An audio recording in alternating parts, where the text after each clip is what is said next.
العبد فی عون اخی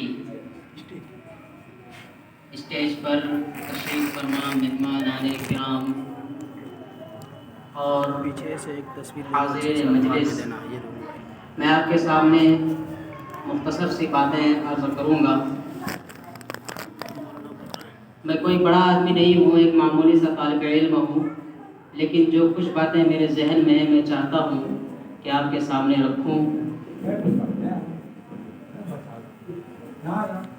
اللہ تعالیٰ نے حکم فرمایا ہے کہ تعاونوا علی البر والتقوی، نیکی کے کاموں میں اور تقوی کے کاموں میں ایک دوسرے کی مدد کیا کریں۔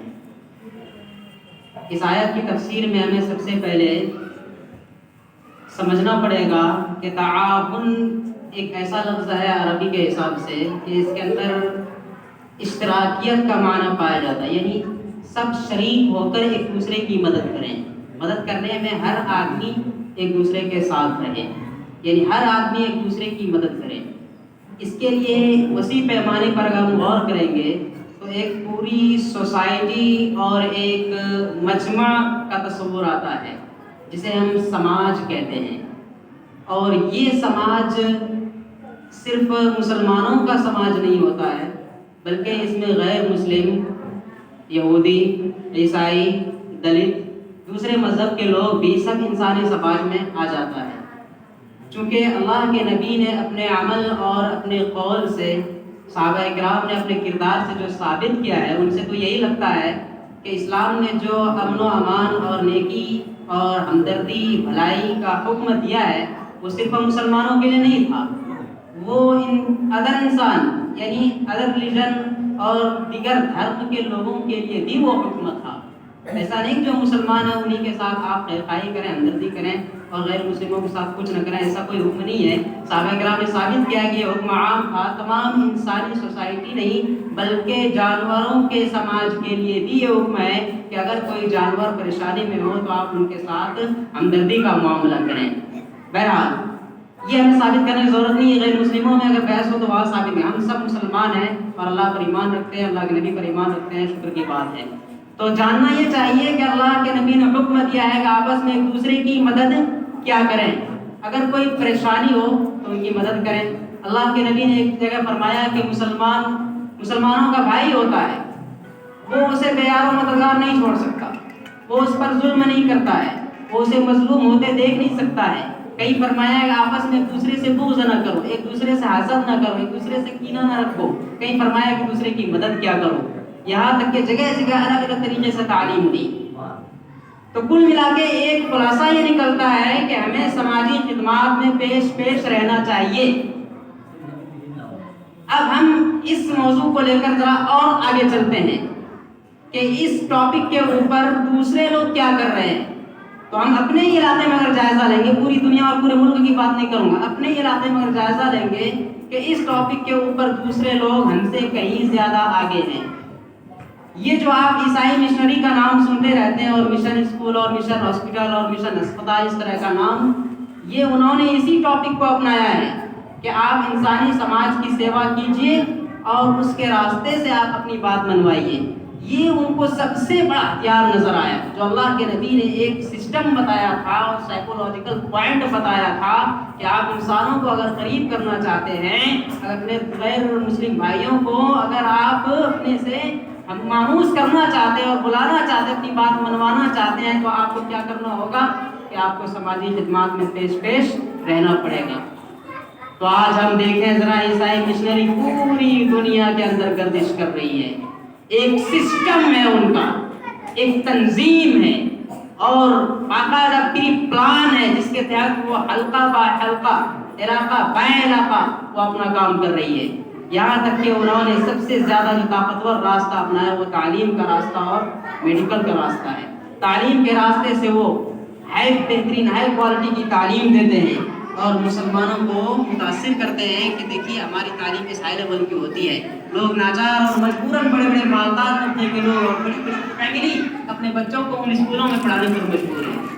ایک تو یہ، دوسری طرف وہ میڈیکل لائن سے وہ آ رہے ہیں، ایسے ایسے ہاسپٹل اور ایسے ایسے ڈاکٹرز ان کے پاس اور ایسا علاج کرتے ہیں وہ بھی مفت میں، کوئی پیسہ نہیں، سستے داموں میں اور بہترین فیسلٹی کے ساتھ، تب لوگ کیا کرتے ہیں ادھر نہیں جا کے وہ ادھر جائیں گے۔ مسلسل جب آدمی کسی کا محتاج ہو اور جہاں سے وہ مسلسل کسی آدمی کا کام بنتا رہے تو دھیرے دھیرے اس کے دل میں اس کی بات بیٹھنے لگتی ہے۔ اب کیا ہوگا؟ اب ہوگا یہ کہ وہ اپنی بات آپ کے سامنے رکھیں گے، دھیرے دھیرے آپ عیسائیت سے متاثر ہو کر آپ عیسائی مذہب قبول کر لیں گے۔ یہ انہوں نے طریقہ، یہ ہمیں کرنا چاہیے تھا۔ تقاضا کیا تھا وقت کا کہ یہ کام ہم کرتے، لیکن افسوس کی بات یہ ہے کہ ہم نے سب سے زیادہ لاپرواہی کا اس میں اظہار کیا ہے اور سب سے زیادہ دوری بنائے رکھی ہے۔ یہاں تک کہ ہونا یہ چاہیے تھا کہ جو بیمار ہیں پاس میں ہم ان کی عیادت کریں، اپنے بھائیوں کی تو لازمی ہے، بیمار کی عیادت کرنا یہ مسلمان پر حق ہے۔ بیمار کا 5 حقوق ہے، جن میں سے ایک حق یہ ہے کہ اگر کوئی بیمار ہو جائے تو آپ ان کی عیادت کریں، اور اگر انتقال ہو جائے تو ان کے جنازے میں شرکت کریں، ان کا حق ہے۔ غیر مسلم اگر بیمار ہے تو وہاں بھی جانا چاہیے تھا، ہاسپٹل میں جانا چاہیے تھا، ان کی دیکھ ریکھ کرتے، پوچھتے کیا حال ہے، سب ٹھیک ٹھاک ہے، ایک ریلیف اور ایک تنظیم قائم ہوتی اور اس کے ذریعے سے ہم مدد کرتے بے سہاروں کی۔ دھیرے دھیرے غیر مسلم بھائی بھی ہم سے مانوس ہوتے اور وہ کہتے ہیں بھائی سب سے زیادہ اچھے تو یہ لوگ ہیں، وہ کبھی ہم سے نفرت نہیں کرتے۔ اللہ، میں صرف آپ کے سامنے ایک التباس پیش کرتا ہوں اور وہ التباس پیش کر کے میں یہاں سے چلا جاؤں گا۔ حضرت مولانا ابو الحسن علی ندوی رحمۃ اللہ علیہ وہ اپنی کتاب میں اور خطبات میں جگہ جگہ بیان فرماتے ہیں کہ اگر مسلمانوں نے اپنے اخلاق، اپنے کردار اور اپنے برتاؤ سے غیر مسلم بھائیوں کو متاثر نہیں کیا اور ان کو اپنے قریب نہیں کیا اور انہیں اسلام کی اچھائی اور خوبیاں نہیں بتائی اور اپنے کیریکٹر سے اپنے آپ کو بہترین انسان ثابت نہیں کیا تو وہ دن دور نہیں کہ ہندوستان دوسرا اسپین بن جائے گا، دوسرا اسپین بن جائے گا۔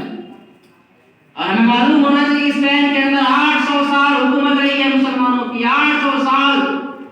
اگر آپ دیکھنا چاہیں تو آپ وہاں جائیے اور دیکھیے وہ القلعۃ الحمراء اور وہ غرناطہ اور اشبیلیہ، ان کے پرانی عمارتیں، مسجد قرطبہ، ان کی بہترین شاندار نقاشی وہ آپ کو گواہی دیں گے کہ یہاں مسلمانوں کے کیا اثرات رہے ہوں گے اور ان کی کیسی دھاک رہی ہوگی۔ پورے اسپین کے اندر مسلمانوں کی حکومت تھی، لیکن آج وہاں اسلام کا ایک بھی قانون نہیں ہے۔